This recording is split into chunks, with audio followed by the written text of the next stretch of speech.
I welcome him again to our conference and give him a stage to do our keynote address. Thank you so much, Dr.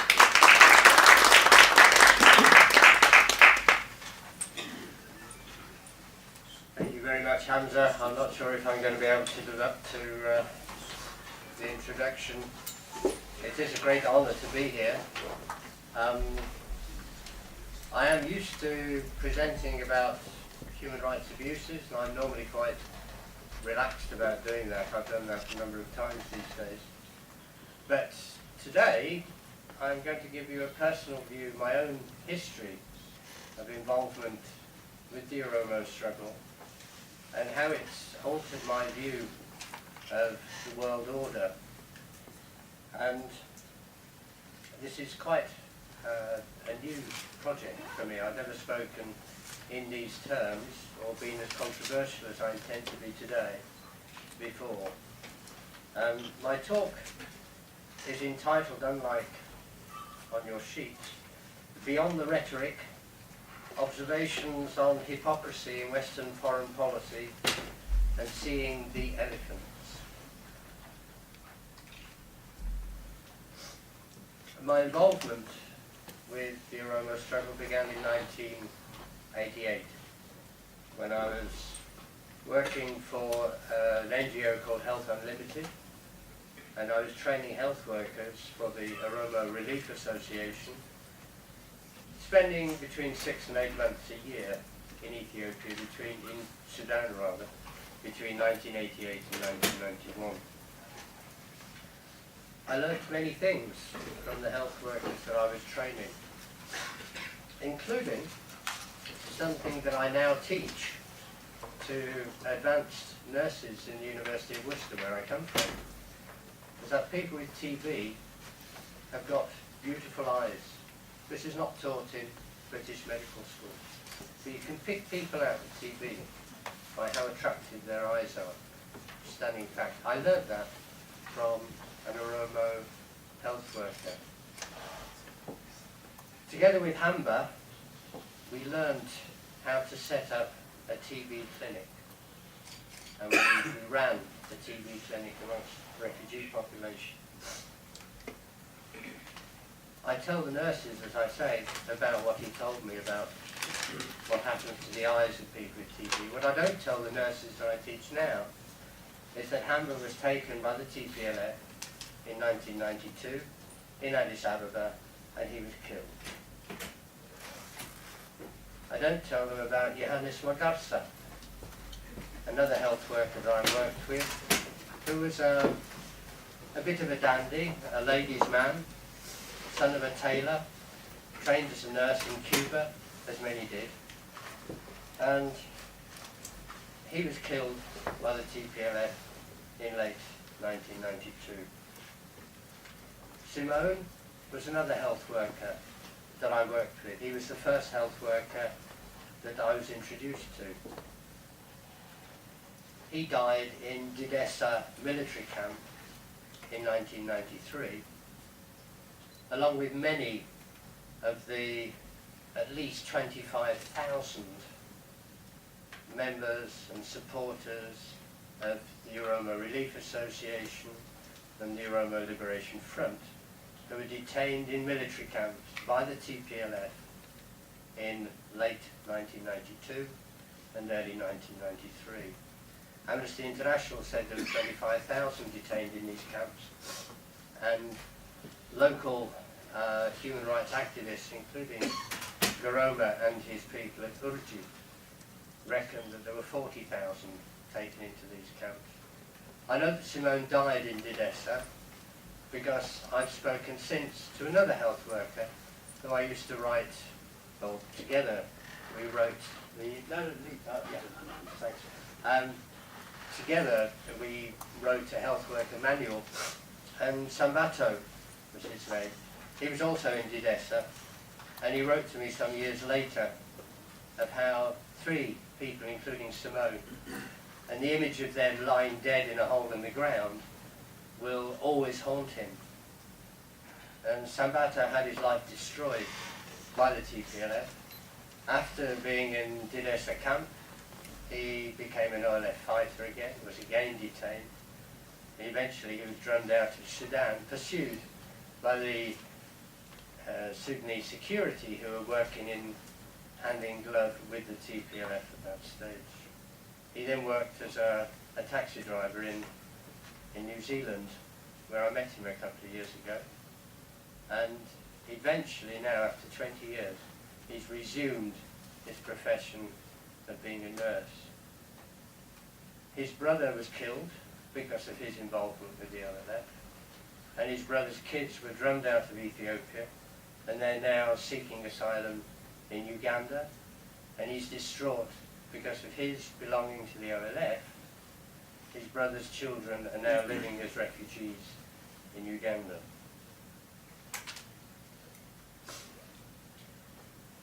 In April 1990, now this is something that I don't normally talk to audiences about,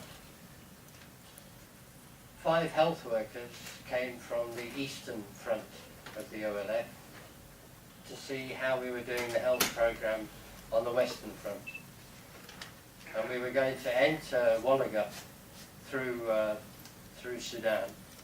The 5 health workers, a driver, myself, and Korme Dinka, who was a Central Committee member of the OLF. He was in charge of the health and education side of things with the Oromo Relief Association and the OLF. And we hit a landmine. The driver on my left was killed straight away. 2 of the health workers in the back of this Land Rover were killed straight away. Korme was okay. He was flung out the vehicle. I was knocked unconscious, and Korme came back to the vehicle and dragged me out, and also helped 3 surviving health workers out. Korme reminded me a couple of years ago there was a petrol-driven Land Rover, and it didn't go up in flames. If it had, then I wouldn't be here talking to you now, and there would have been no Oromo support group.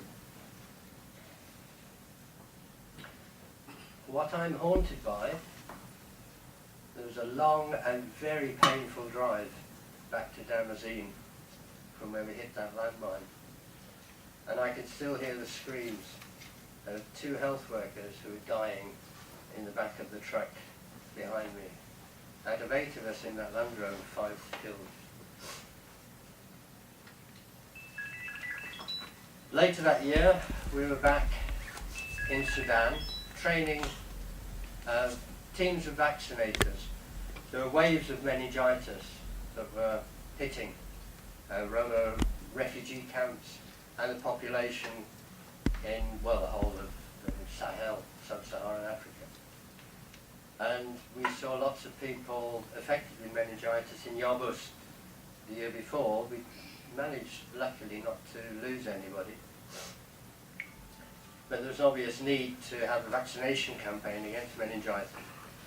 And we did this. We organised 3 vaccination teams entering from Sudan, and we vaccinated about 120,000 people in the areas of Wallaga that were controlled by the OLF. On one of the trips, we went through a new refugee placement in Yabus, where about 1,000 youngsters who were fleeing conscription with the Derg had gathered. They were fleeing from the Begi area. They'd fled to the border and they were encamped in Yabus. And this is the sort of situation where meningitis really strikes, is when you've got lots of people poorly fed, not looked after very well, in close confines. And the man who was looking after this refugee encampment was Nagasa Kumsa. Nagasa is a hero of mine. He was one of the last people to escape from Chale Central Prison in Addis Ababa, and he escaped with Dawit Ibsa, the current leader of the OLF, and one other fellow called Hunde. Nagasa was the man that picked me up when we got back to Damascene after the landmine explosion. I was laying down because my back was hurting, and he picked me up like a baby and carried me into the Sudanese military hospital. He was looking after these kids in Yabus, and he said, vaccinate these kids now before you go in to Oliga. I didn't want to. I got a fixed number of vaccines. I wanted to use any remaining vaccines when we got back. But I did what he said. And because he made me do that, he saved hundreds of lives amongst those 1,000 kids. Because that night, I was called to see a young chap who was obviously dying. He was way, way too far gone. And I didn't know what he was dying from. He's got a brainstem problem of some sort. But he was coning. His brain had got edematous because of meningitis in retrospect. And when we returned to Yabus, we found that 2 or 3 other kids had died of meningitis in that time. If we hadn't vaccinated them, if Nagasa hadn't told me to do that, then we would have lost hundreds of kids in that camp. The reason I'm mentioning this is that Nagasa was a terrific person. He was a huge, athletically built fellow. And he was killed in 1993, fighting for the OLF against the TPLF in Wolaga. Now, many of my friends, acquaintances, and heroes have died. There were 2 camps of so-called ORA orphans, Oromo Relief Association orphans. They weren't necessarily orphans. Some of them were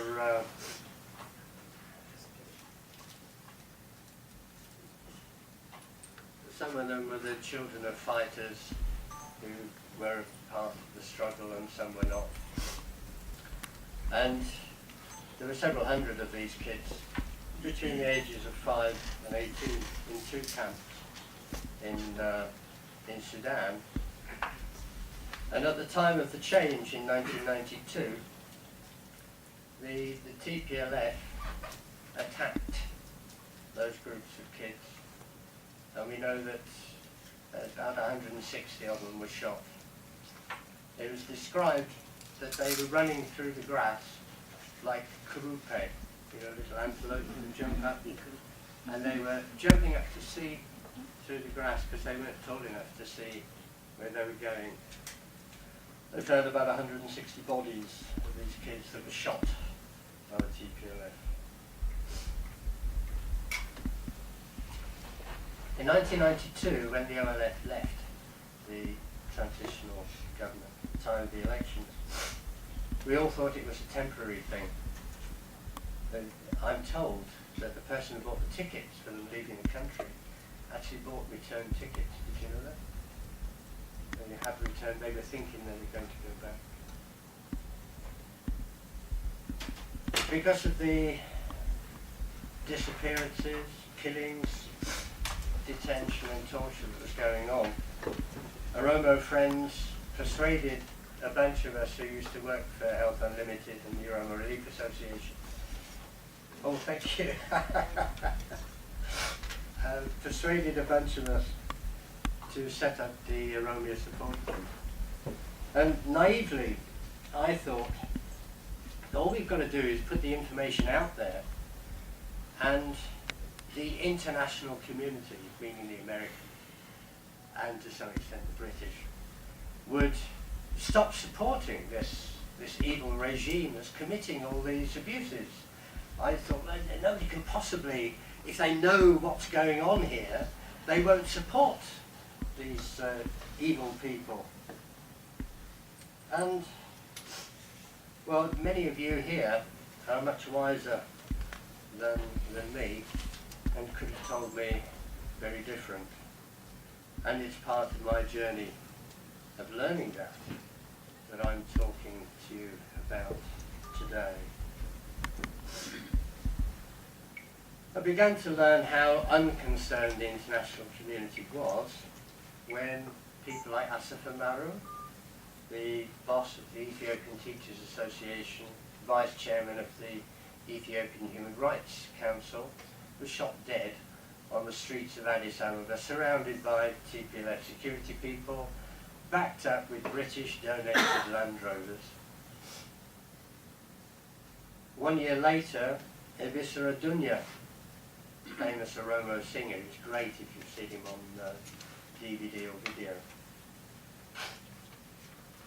He was shot in his house with his friend Tana Wesa in August 1996. And British donated Land Rovers were used to take the bodies away in Addis Ababa.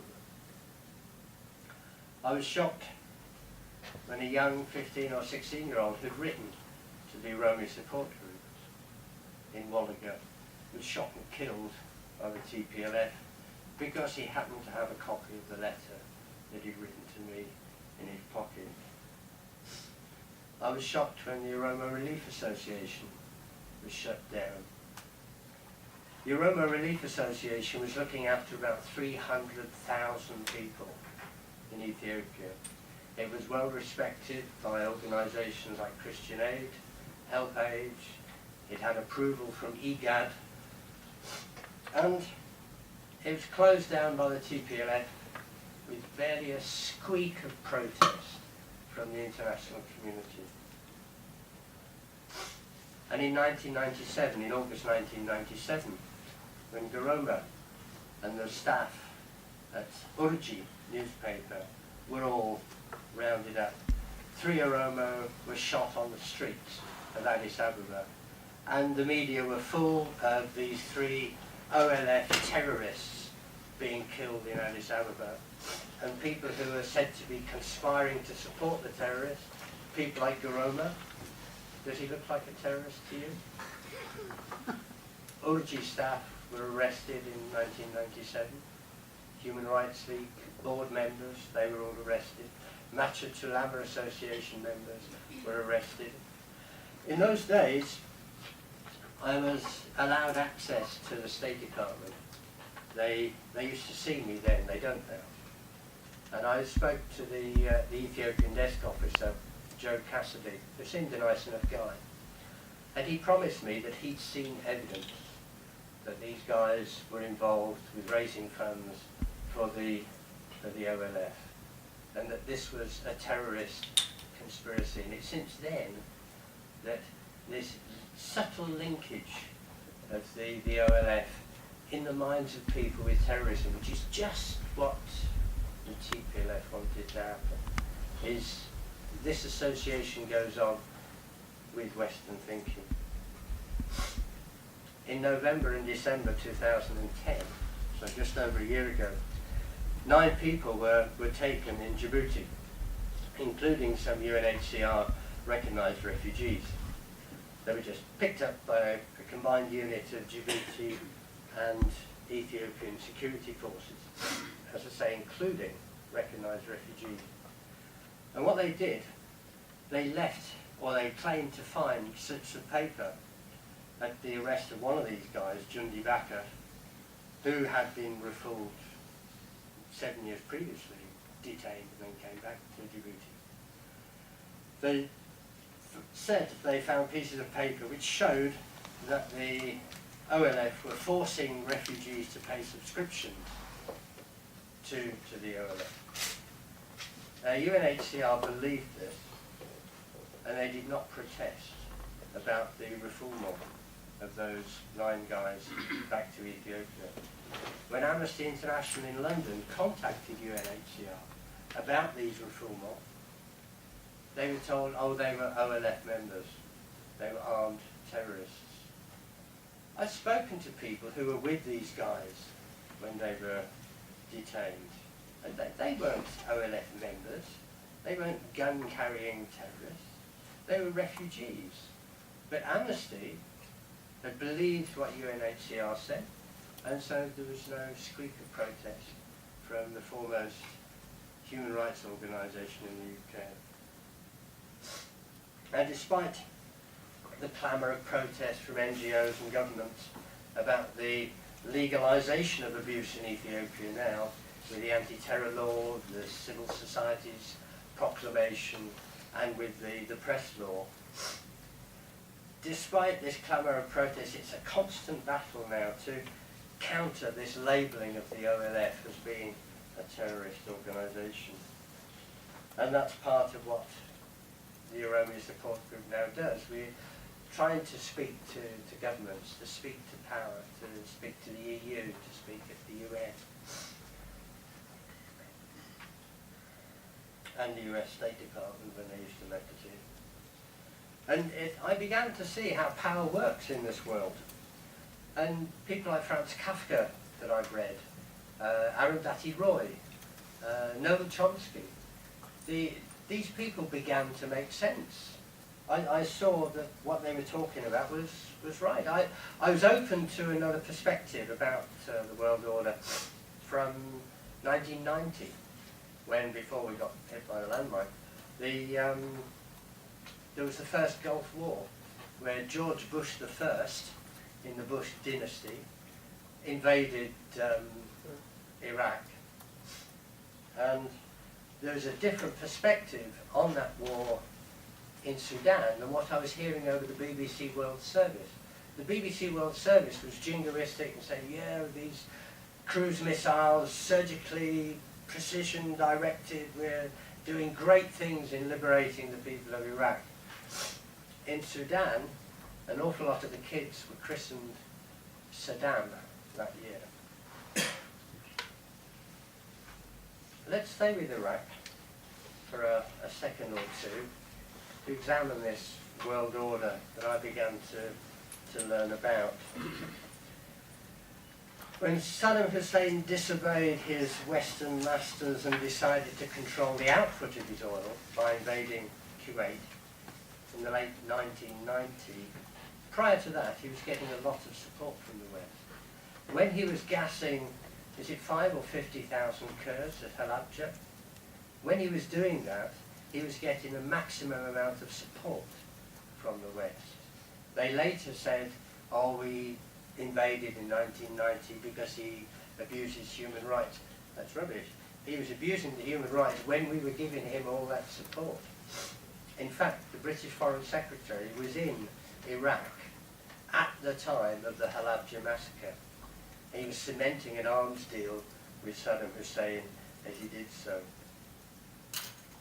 After George Bush I's invasion, the Kurds asked for help in their uprising against the butcher of Baghdad. And they were denied it. They were denied it because the US was supplying military aid to Turkey.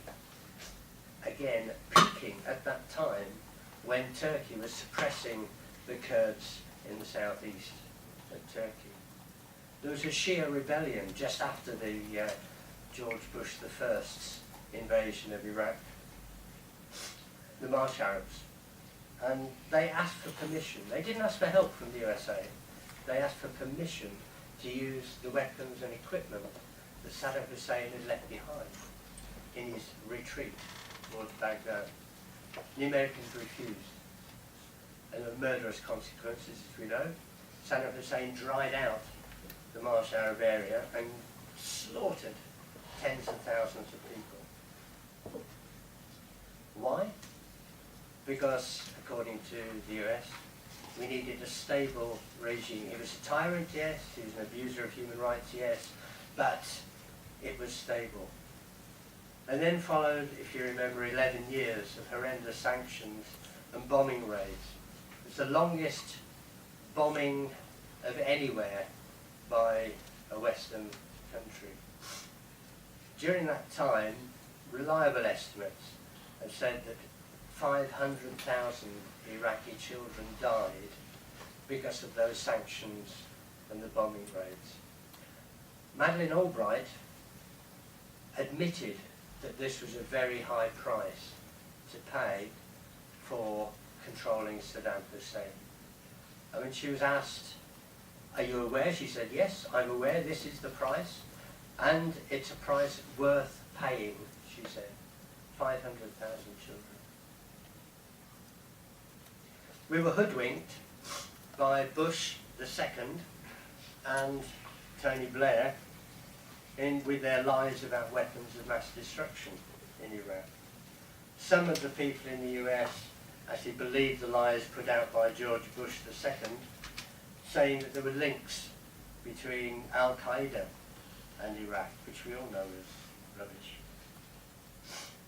We knew that invading Iraq was the wrong thing to do. The majority of the populations everywhere in the world knew this was the wrong thing to do. 2 million of us went on the streets in London to demonstrate. This is the biggest demonstration ever in the history of Britain, telling Tony Blair this is the wrong thing to do. Did it make a difference? Did it help? Now, is that accountable government? This is the world order that we live with. My younger brother bought me a few CDs of speeches by Noam Chomsky, which I was playing last week. They're 8, 10 years old now. And he was pointing out in these speeches that US military aid to countries generally is proportional to the human rights abuses committed by those countries against their own citizens. And he showed this in Turkey, showed it in Indonesia, Colombia, throughout Central and South America. And then George Bush II said, after 9/11, why do they hate us? So one final comment on foreign military adventures, this comment regarding Afghanistan. A friend of mine got back from working in Kabul 6 months with the Red Cross a few months ago. And he was told that the Americans have spent $3 trillion on their military activity in Afghanistan. That's aside from what they've spent, the piddling amount they've spent on development over there. $3 trillion on the war in Afghanistan. Population of Afghanistan is 30 million people. We've been there for 10 years. Do the math, as they say in the USA. Work it out. If you do, you'll see that $3 trillion amounts to $10,000 for every man, woman and child in Afghanistan every single year of the 10-year occupation by the USA.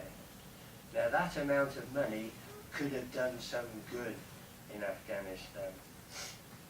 Instead we're leaving it an explosion likely to happen. I was speaking to Kate Allen, the director of the UK section of Amnesty International a couple of weeks ago, and she said the women in Afghanistan are absolutely terrified what's going to happen when the Americans withdraw.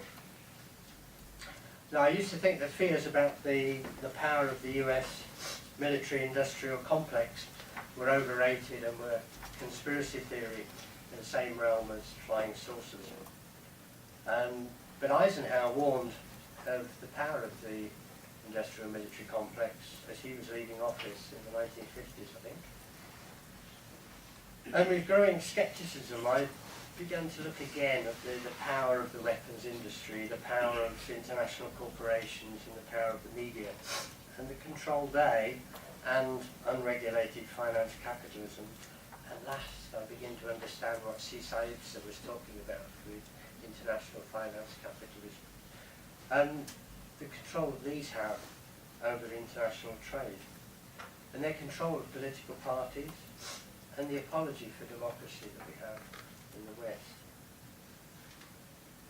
I'm aware now of the revolving door of the same individuals coming in and out of big financial institutions and positions of political power, and the lobbying and funding of political parties in the USA and in Britain. If this was in any other country, we would have no doubt at all about calling this corruption. Corruption on a grand scale. And it should be called as such.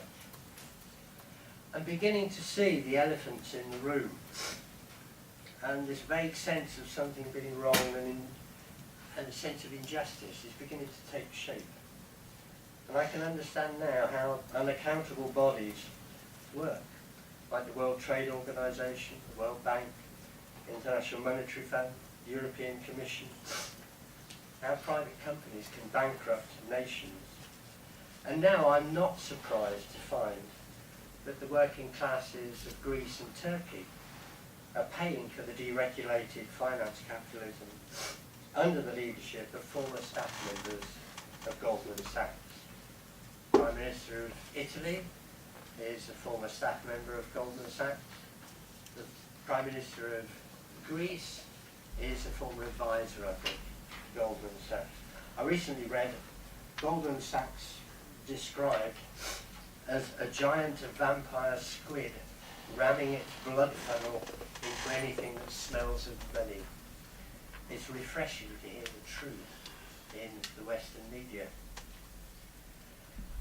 Now, the unholy alliance of the finance sector, big corporations, especially the military-industrial complex, which I'd never used to believe in, the media and politicians, explains the very narrow political spectrum in which we were meant to keep our thoughts in the West, in America and Britain, and how stable it all is. Remember the reforming zeal of Barack Obama? Yes, we can.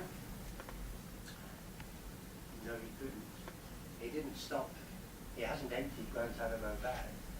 There's still 160 odd illegal detainees held there. We haven't seen the root and branch reform of the health and welfare system that he promised. And who'd have thought that George Bush II's programme of extraordinary rendition, where tens of thousands of people were subject to torture in foreign countries, who would have thought that would have been surpassed by Obama? Obama doesn't select people and put them in places of detention where they're tortured.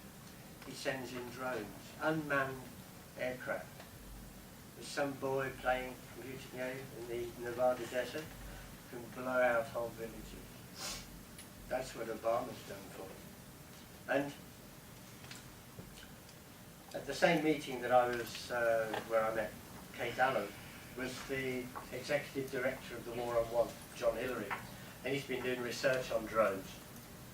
And he said that for the last 14 Al-Qaeda assassinations that they've performed using these drones, they've killed 700 civilians. Now that is a success rate of 2%. 98% of the deaths have been collateral deaths. 100 years ago, in conflicts, 90% of the people who died were soldiers, 10% were civilians. In recent conflicts, generally that ratio has been reversed. 10% of the people who die are soldiers, and 90% are civilians. With the drone attacks, 2% target. Targeted assassinations are illegal by international law anyhow, but 2% and 98% are innocent by anybody's criteria. We've truly seen our planet run by people who regard profit more important than people. So we're beginning to see the elephants in the room now. And we understand how we're expected to tolerate how individuals can act in self-interest. For example, getting back to Ethiopia, Paul Hens, CIA executive director, or whatever he's called, who was an architect for the EPLF and the TPLF taking over Ethiopia in 1991 and pushing the Oromo to one side. And an apologist in the media, in the press, for Meles Zenawi throughout. He's actually employed by Al-Amoudi now in Addis Ababa.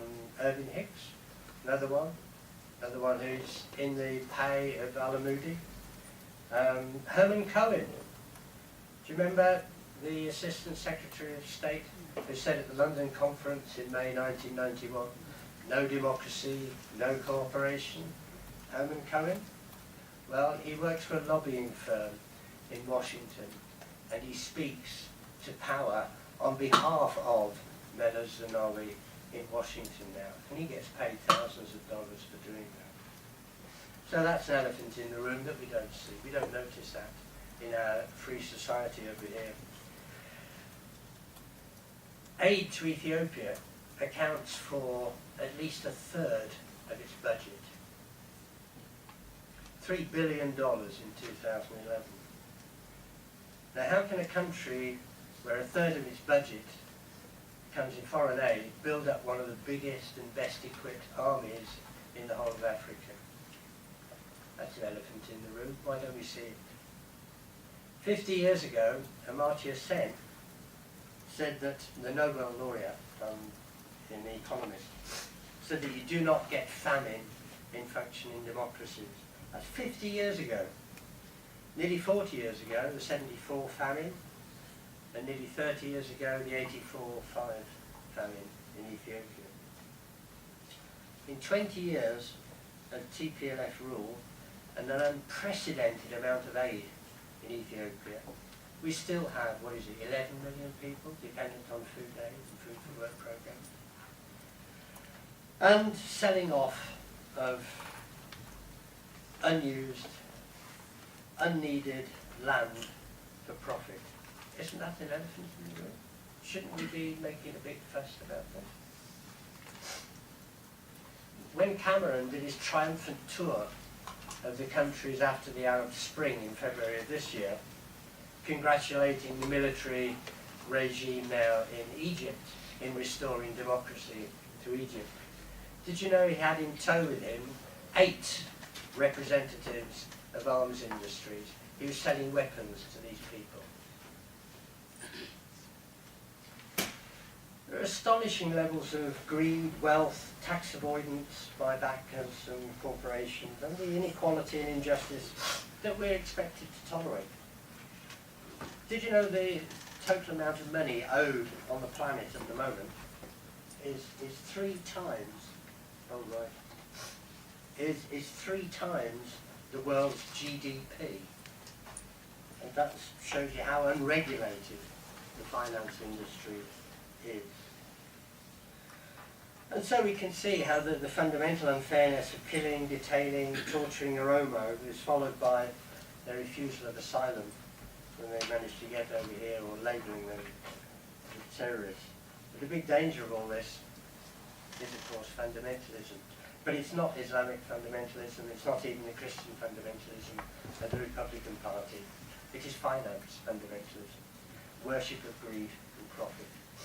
And then when you know that, then it all begins to make sense. I wanted to talk about the gross unfairness of our asylum system and the inadequacies of UNHCR, but I see we don't really have time. In view of all this, do we give up? Do we throw in the towel? Do we resign ourselves? Do we sit on the steps of the gas chamber just waiting for it all to happen? Well, you know my answer to that, of course not. And there are 2 reasons for this. One, it's the right thing to do, to struggle for human rights and democracy. We know this deep within us. And the struggle against injustice does work.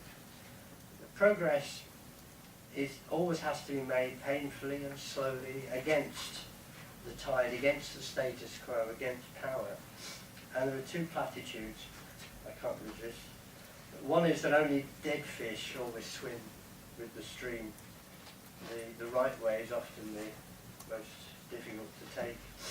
And another is by the novelist Robertson Davis, who says there's no simplicity in any sort of significant life. Okay, violence is working at the moment, or it seems to be, but step back and have a look at the overall picture. 200 years ago, politicians said it was impossible to get rid of slavery. 200 or 300 years ago, most people in Europe couldn't read or write. They didn't know what democracy and human rights were.